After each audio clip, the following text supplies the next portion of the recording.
On May 7, 1915, the RMS Lusitania was torpedoed and sunk by German U-boat U-20 off the southern coast of Ireland.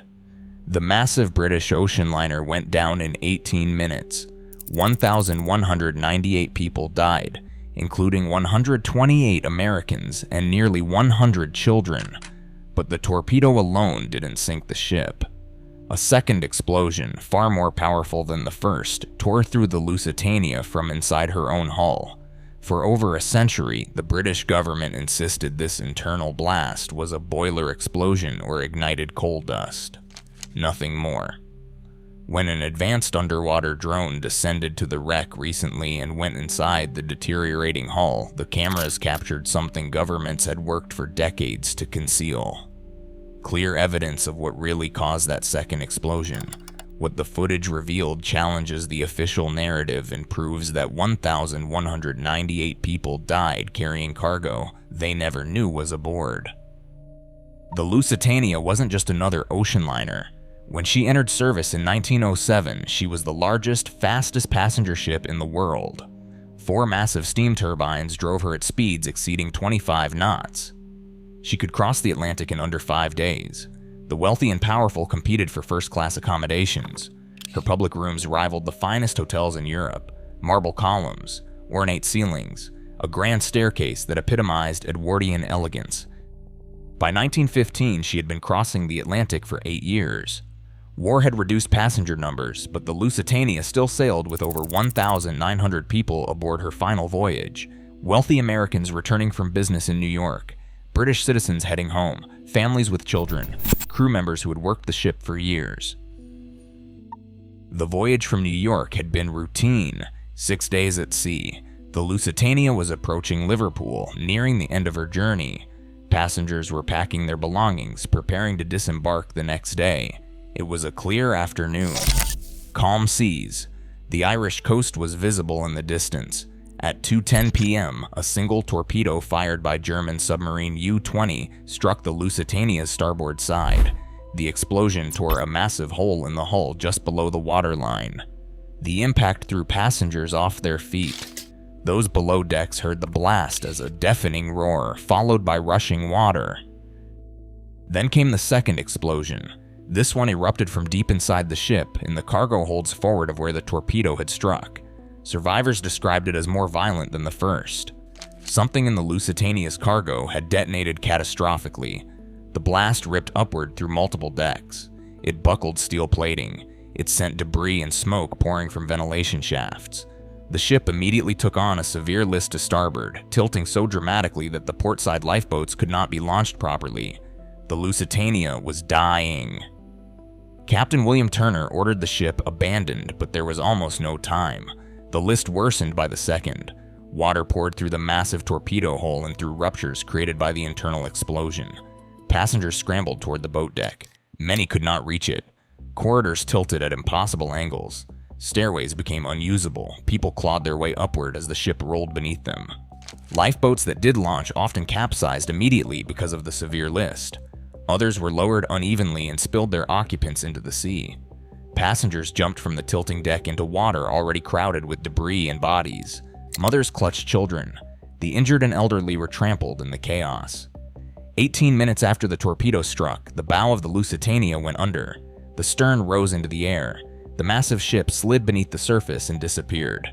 Of the 1,959 people aboard, 1,198 died. 128 were Americans. Their deaths sparked outrage across the United States. Newspapers ran horrifying accounts. The sinking became a propaganda weapon. Britain portrayed it as German barbarity, the murder of innocent civilians. Recruitment posters featured the Lusitania. Speeches demanded intervention. Germany defended the attack. They had published warnings in American newspapers before the voyage, stating clearly that ships entering British waters were legitimate military targets. But nobody expected they would actually torpedo a passenger liner without warning. The Lusitania became a symbol of why America needed to enter the war.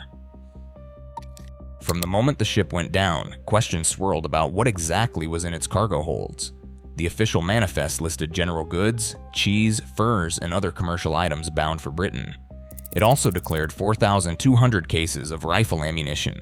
Britain acknowledged that, but downplayed it as small arms cartridges that would not cause a major explosion. But that second blast, the one from inside the ship moments after the torpedo struck, was the real mystery.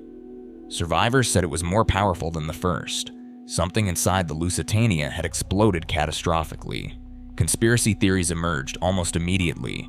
Critics accused Britain of using passenger ships to smuggle military supplies, effectively turning civilians into human shields. Some claimed the cargo holds contained artillery shells, gun cotton, or other high explosives. The ammunition on the manifest was suspicious enough, but witnesses and shipping records suggested there might have been much more. American customs officials had inspected the cargo, but inspections in 1915 were not as thorough as they would become later.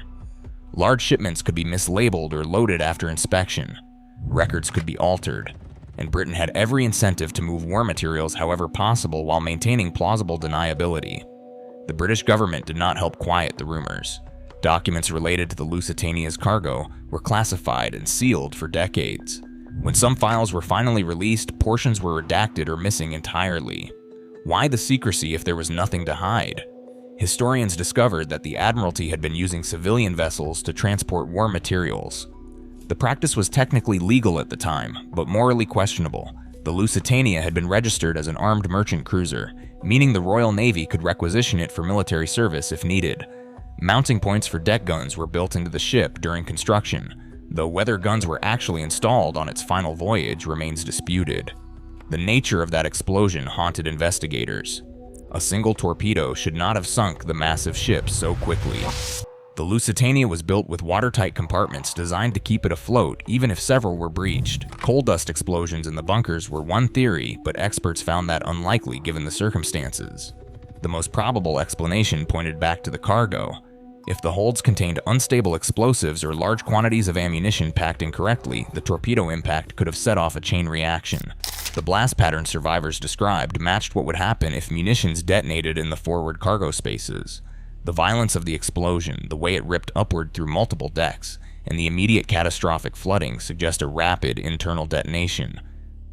But proving it required seeing inside the wreck itself. The problem was access. The Lusitania rested in relatively shallow water compared to deep ocean wrecks. But the conditions made investigation dangerous and difficult. Early divers in the 1930s and the 40s could barely penetrate the deteriorating structure. Later expeditions in the 1960s and the 70s brought better equipment but still could not thoroughly examine the cargo holds. The British government maintained its position. The Lusitania was a passenger ship carrying legitimate cargo. The internal explosion was likely a boiler or coal dust. The deaths were a German war crime, nothing more. Any suggestion that Britain had put civilians at risk by loading military cargo was dismissed as German propaganda. For decades, the official story stood. Historians who questioned it were marginalized. Documents remained classified. Physical evidence remained 300 feet underwater, inaccessible to the technology of the era. The conspiracy theorists kept arguing.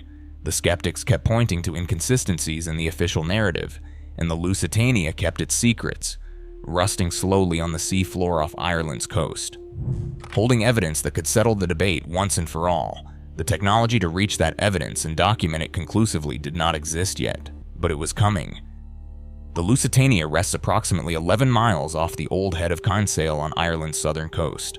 The wreck sits at a depth of roughly 300 feet, which is technically within the range of experienced divers but presents serious challenges.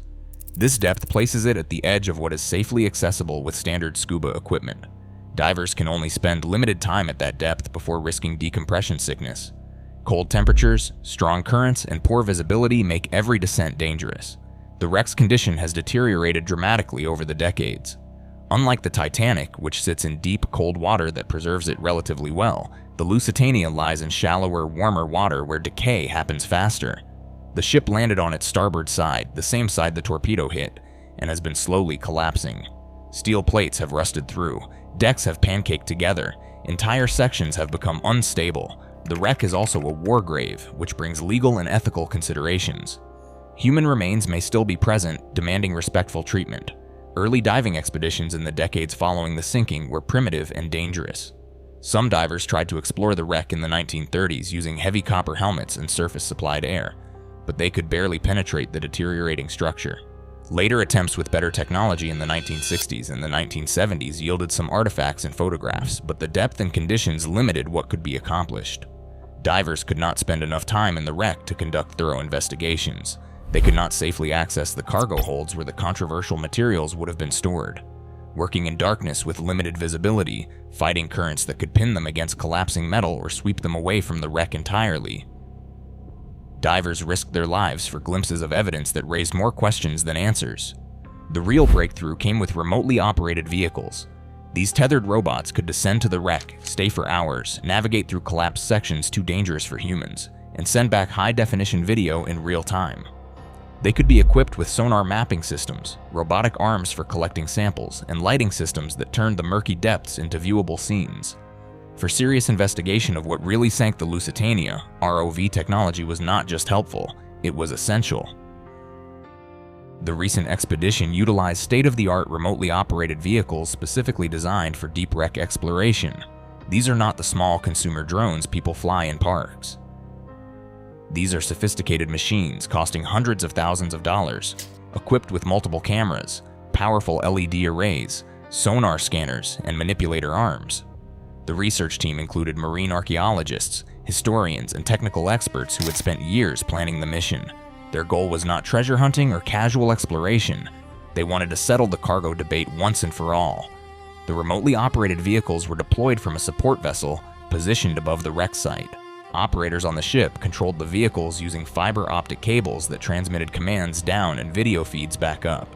The first dives focused on mapping the entire wreck site using sonar, creating a detailed three-dimensional model of how the ship currently lies. This baseline data helped the team identify specific areas to investigate more closely. The Lusitania broke apart as it sank and has continued deteriorating for over a century. Understanding the current layout was crucial for planning deeper penetrations into the ship interior.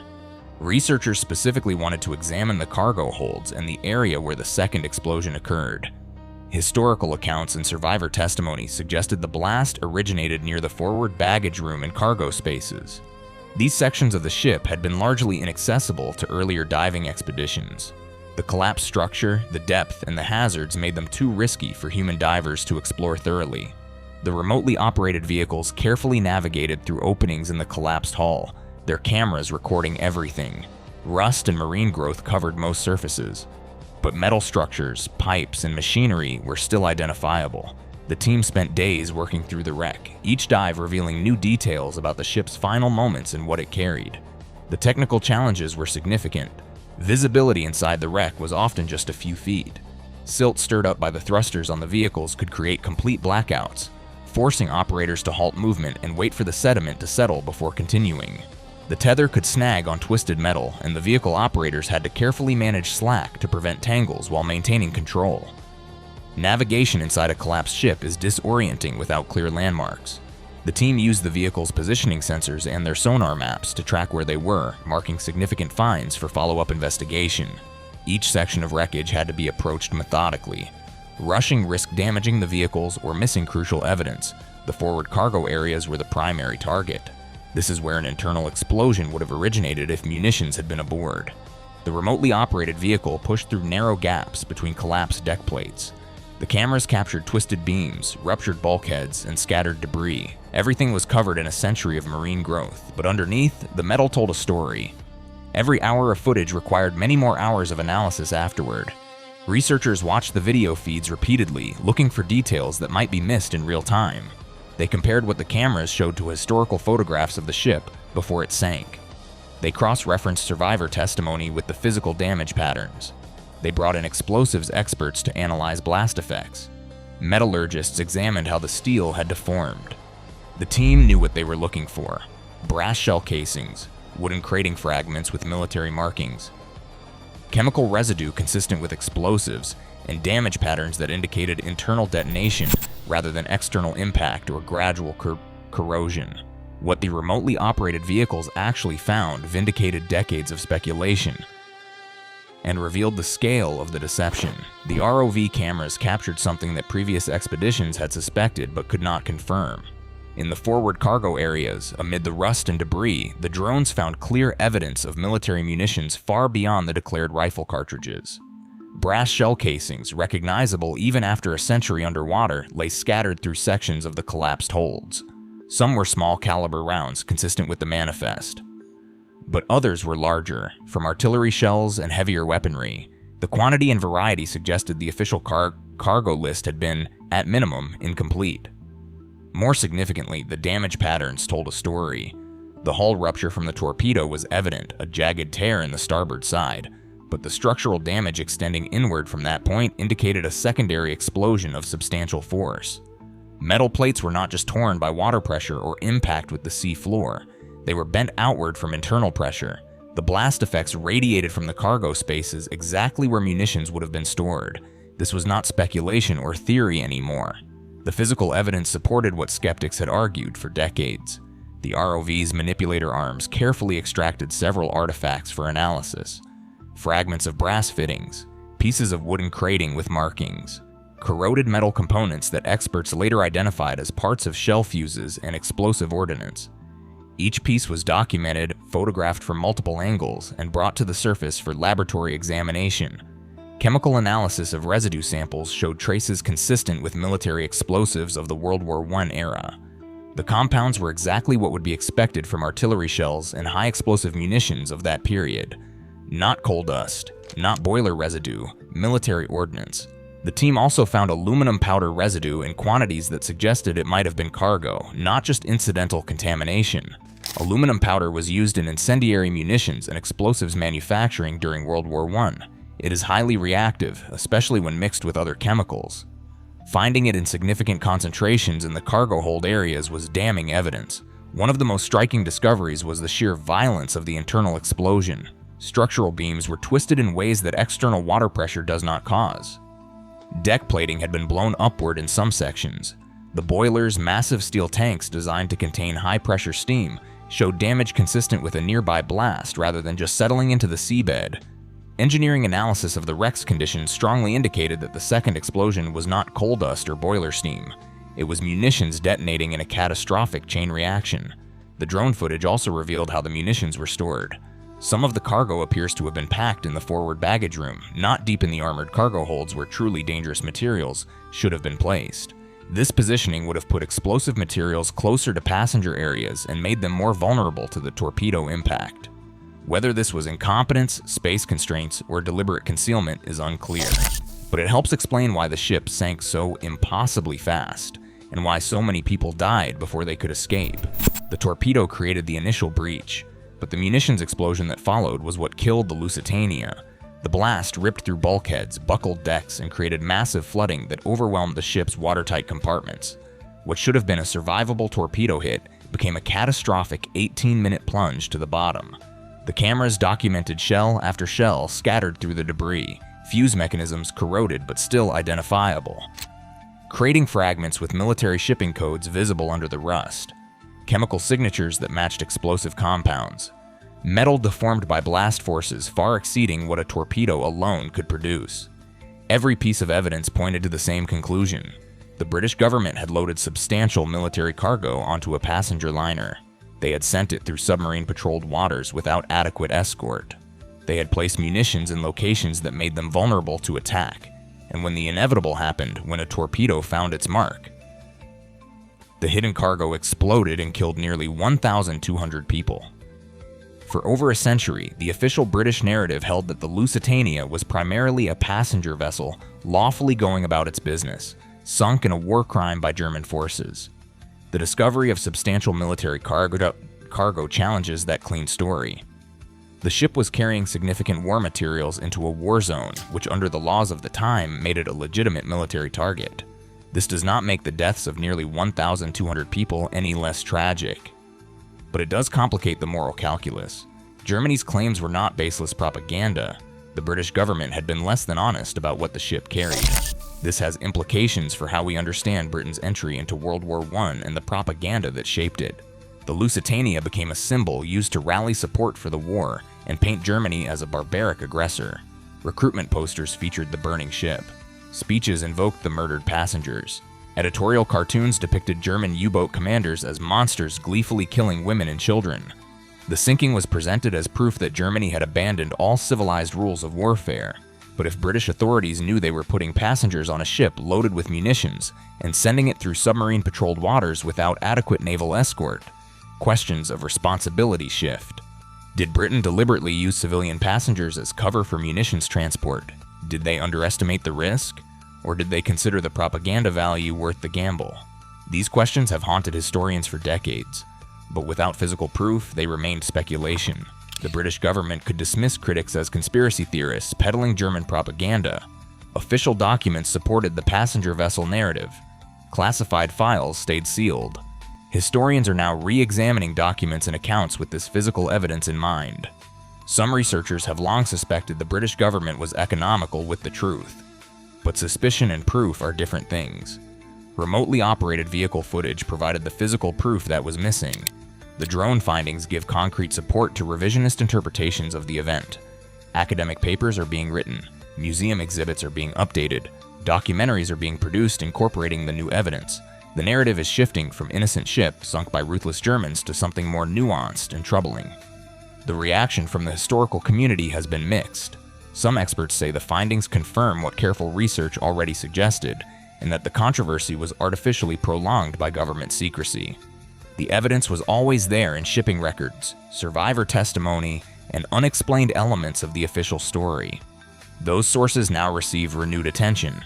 Others argue the evidence, while significant, does not completely overturn the traditional understanding. After all, even if the ship carried munitions, torpedoing it without warning killed hundreds of civilians, including children. The ethics of that action remain questionable regardless of cargo. Germany could have surfaced, inspected the ship, and allowed passengers to evacuate before sinking it. International law at the time permitted that approach. The debate now focuses less on whether there were munitions, and more on what that means for our judgment of the parties involved.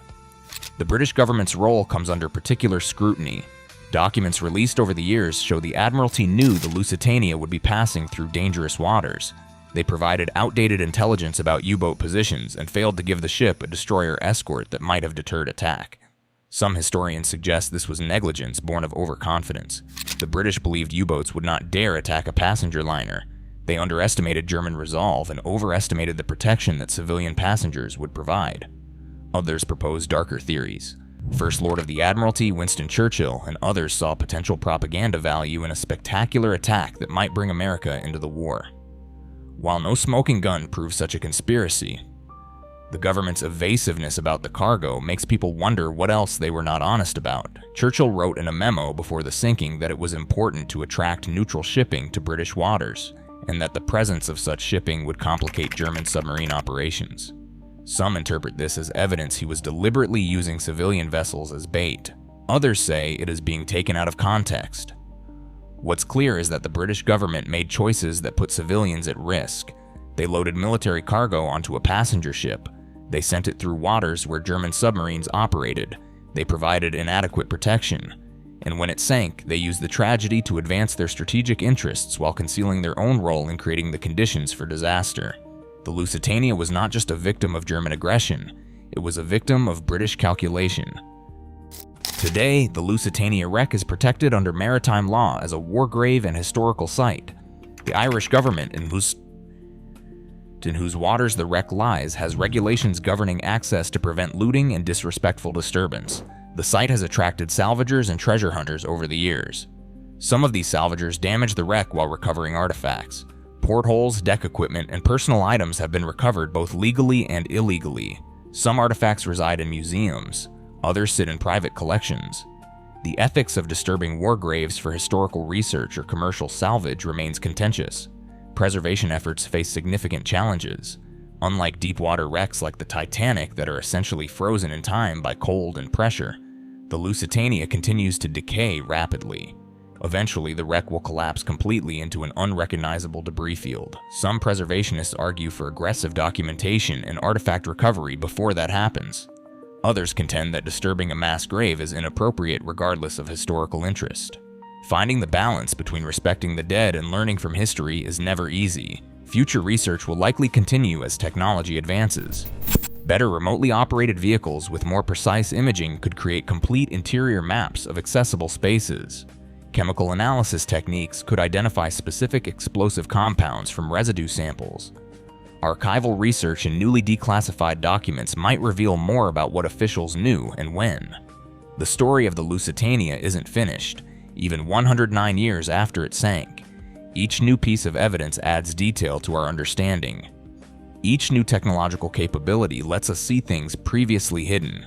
The ship holds an important place in maritime history beyond the controversy. It was one of the fastest, most luxurious liners of its time, a symbol of Edwardian elegance and technological progress. The disaster, like the Titanic's sinking 3 years earlier, marked the end of an era of confidence in human engineering and the beginning of a darker, more cautious age. Both ships demonstrated that nature and war could destroy our grandest creations.